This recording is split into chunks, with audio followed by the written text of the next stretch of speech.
Grief is a natural response to the loss of a loved one. For most people, the symptoms of grief begin to decrease over time.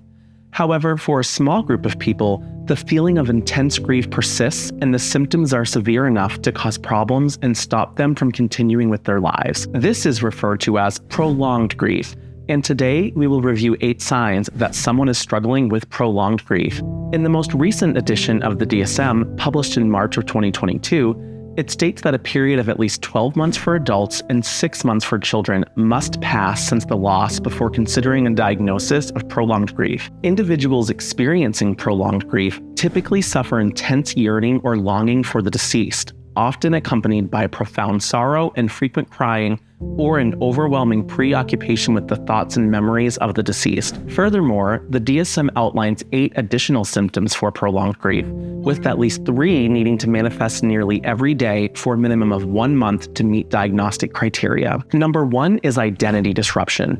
This involves feeling as though part of oneself has died along with the deceased person. It's a profound sense of loss that extends beyond losing the individual, but also includes losing a part of one's own identity. For instance, imagine someone who has been married for decades suddenly loses their spouse. They might feel like they've lost a significant part of who they are, as their identity was closely intertwined with their partners. They might even struggle to figure out how they fit into the world without their loved one.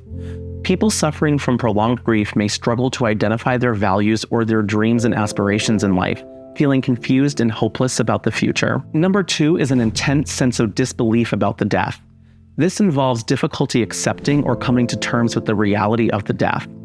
Even though intellectually the person understands that the individual has passed away, emotionally, they may struggle to fully grasp this fact. They might find themselves constantly expecting the deceased person to walk through the door or feeling like they'll see them again soon, despite evidence to the contrary.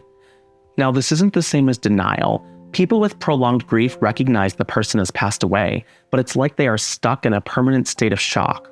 Think about the fight, flight, or freeze response that we can have when we experience trauma. A person with prolonged grief can get stuck in that freeze response and struggle to process the reality that their loved one is gone. Number 3 is avoidance of reminders that the person is dead. Individuals experiencing prolonged grief may actively avoid situations, places, or people that remind them of the deceased. This could involve avoiding certain places they used to go together or avoiding social gatherings where the deceased person's absence would be strongly felt. For example, if a person's loved one enjoyed going to a particular restaurant, the bereaved individual might avoid dining there to prevent overwhelming feelings of grief. This could also look like someone refusing to get rid of the deceased person's belongings or leaving their bedroom or living areas preserved exactly how they were when the person died. You also see avoidance with people suffering from PTSD or post-traumatic stress disorder. Someone who suffered a bad car accident may avoid driving, for example.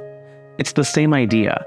The avoidance helps the person regulate their emotions and their nervous system by not having to be reminded about their trauma. The death of a close loved one is a form of trauma, so it makes sense we would see this overlap with PTSD. Number 4 is intense emotional pain. This encompasses a range of intense emotions such as anger, bitterness, and profound sorrow directly related to the death. These emotions may come in waves and can be triggered by various reminders of the deceased.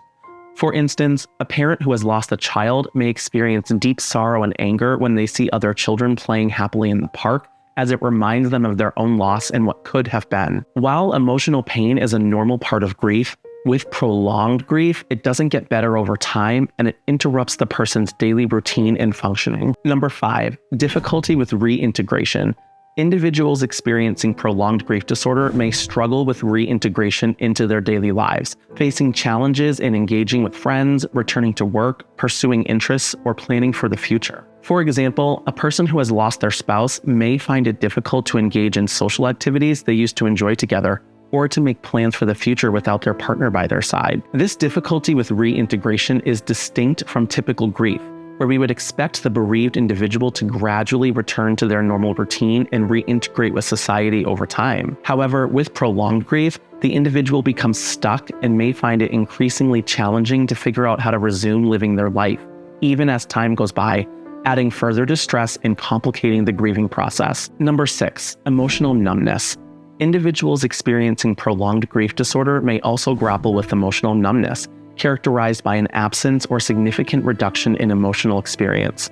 This can lead to feelings of detachment or disconnection from one's emotions, making it difficult to fully engage with feelings like joy or sadness. For instance, a person who has lost a close friend may feel emotionally numb, finding it challenging to process their grief or connect with others on an emotional level. Unlike typical grief responses where emotions gradually resurface, emotional numbness in prolonged grief persists, hindering the individual's ability to navigate their emotions and impeding the healing process over time. Number 7, feeling that life is meaningless. Individuals experiencing prolonged grief may also contend with a pervasive sense of feeling that life is meaningless, characterized by profound existential despair and hopelessness. This state of mind involves struggling to find purpose or significance in life following the death of a loved one, leading to questioning the point of continuing on without them and feeling as though life lacks meaning. For instance, a widow who has lost their spouse of many years may find it challenging to discover joy or purpose in their life without them, grappling with the belief that their existence has lost its meaning. Unlike transient feelings of emptiness that may accompany typical grief, this sense of meaninglessness persists, deepening the individual's distress and complicating their journey towards healing and recovery. Number 8 is intense loneliness. Individuals grappling with prolonged grief disorder may also experience intense loneliness characterized by a profound sense of isolation and detachment from others, even in the presence of friends and family. This loneliness is deeply rooted in the overwhelming sense of loss and disconnection that follows the death of a loved one.